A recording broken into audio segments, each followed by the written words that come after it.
Ooby-doo, it's everyone's favorite boomer and vintage lens enthusiast. Today we're going to be looking at Canon zoom lens FD 35 to 70 millimeter 1 to 1.4 constant aperture Canon lens made in Japan. Let's see, of course the focus was infinity. It goes down to, wow, less than 2 feet, wow. 35 to 70 with a 50 millimeter marked. F4, half an f-stop, half an f-stop, half an f-stop, half an f-stop. Oh, half an f-stops all the way down to f22, cool. Usually I shoot at f8 for some reason, I guess I'm nuts. I had to buy 3 of these bad boys to get a good one. The other 2 were just as optically good, they were just funky mechanically. Something was clunking inside, the zoom element or something was moving, and this is a nice lens. They're all nice lenses. Some are just, they got mechanical problems. And this is when Canon started to go cheap. I don't know what's metal and what's plastic on this lens. I don't want to scratch it.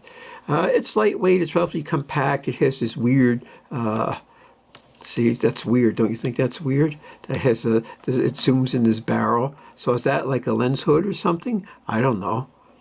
Maybe.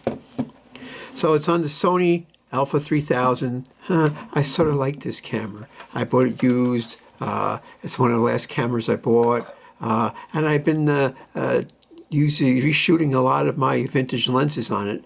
It's arcane. All cameras are arcane. The placement of the buttons, the layout of the menu. But this is arcane, but it was easy to get used to. It's 20 megapixels, it's relatively lightweight. It takes the same battery as the 5000 series and the 6000 series. How about that? So that worked out as a bonus. I just like it.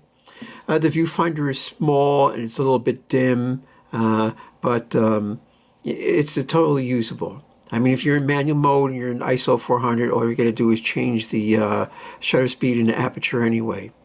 I was using it on a standard picture effect with a -1 click on the contrast and the saturation, but I decided to go to vivid mode and do a -1 on the contrast and the saturation, and I like those results better. So I went to the park. I lived next to this park. It's only a 10-minute drive. It was extremely foggy.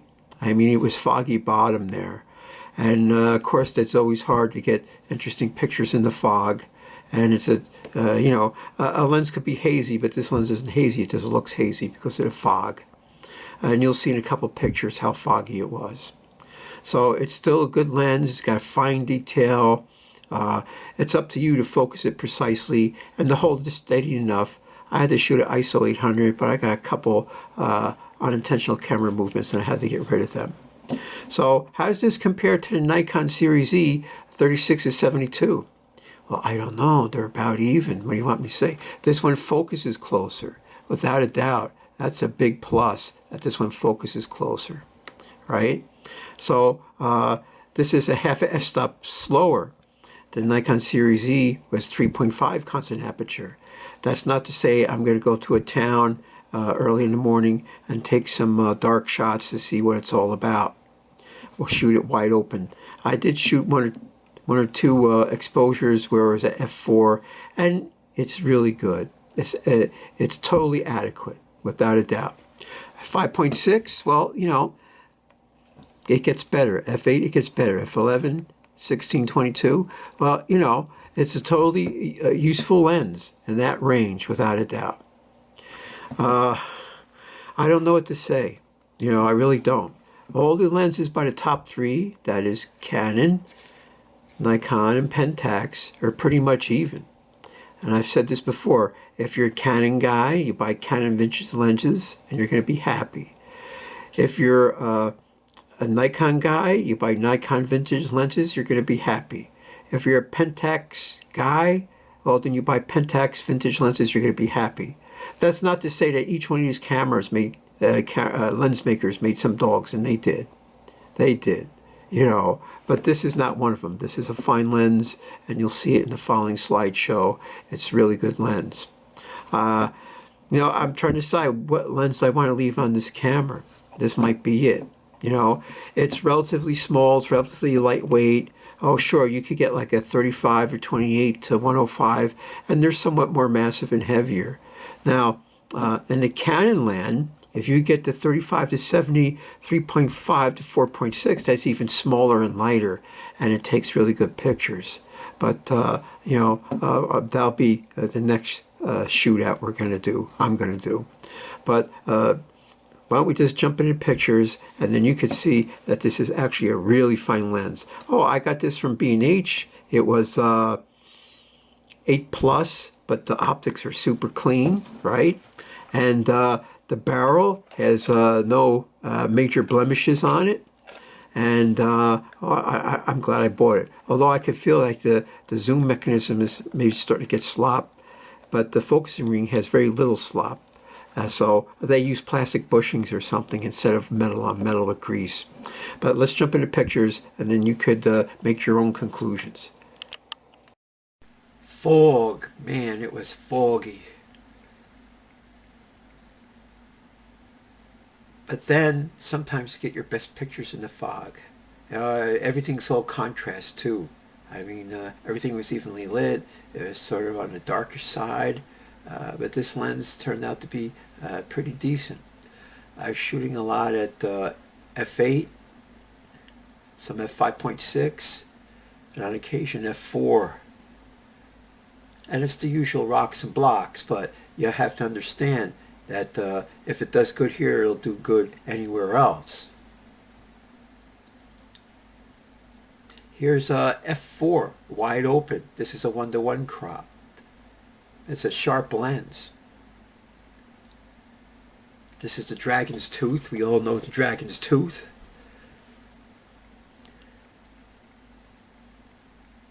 Oh man, it was foggy, man. It was foggy. There's no getting around it.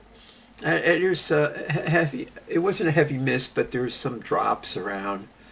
Everything looks different in the fog.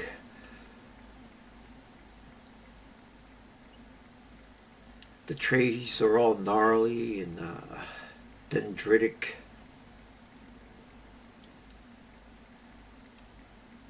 Wide angle 35 millimeter. Yeah, the Sony Alpha 3000, nice camera. Pick one up cheap. You can get into vintage lenses real easy like.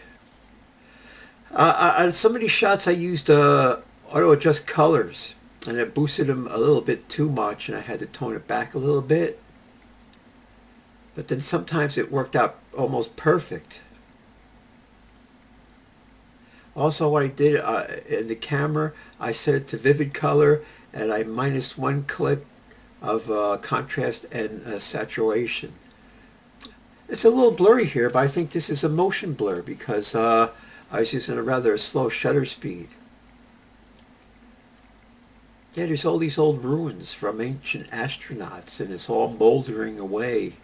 I guess the government wants it to fall back into nature. Oh, it'll probably all be gone in another 100 years. I mean, the stuff is only like, I don't know, 200 years old or so. See how it looks like? What did they do? Did they just pick up loose stones and just stack them? Like they had a whole pile of stones. Hey, I think this one will fit there, like that. It's hard to tell. Did they repurpose them from some earlier civilization? Can't say either.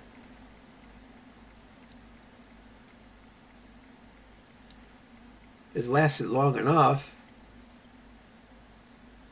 You'd think it would be preserved, but no, the government doesn't want to preserve anything. In America, everything's got to be new. It only has to last 50 years, and then you start all over again.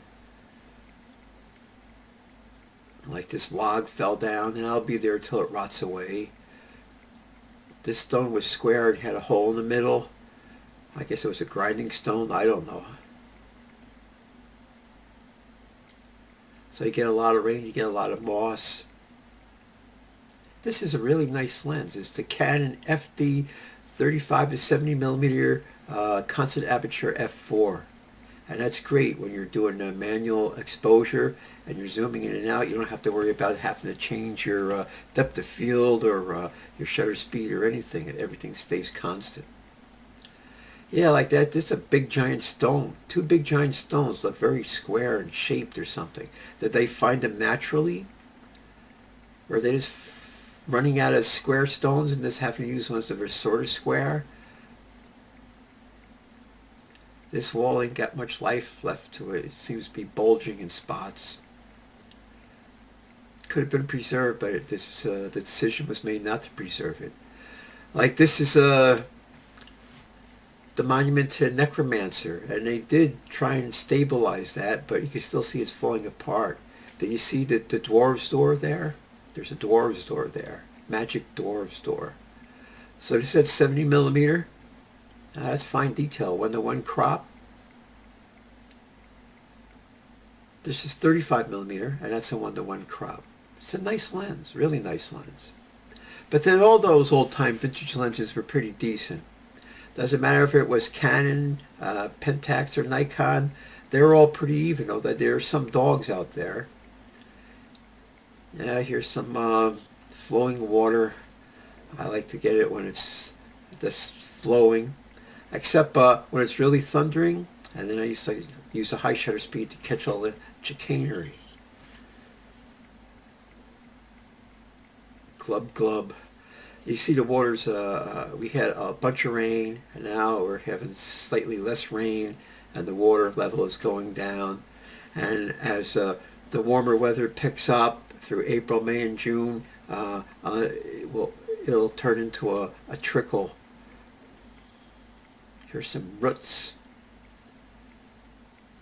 This tree's not going to stay up very long, and the roots are bare. Now I see all these boulders. These boulders are all sort of, so we say, jumbled up.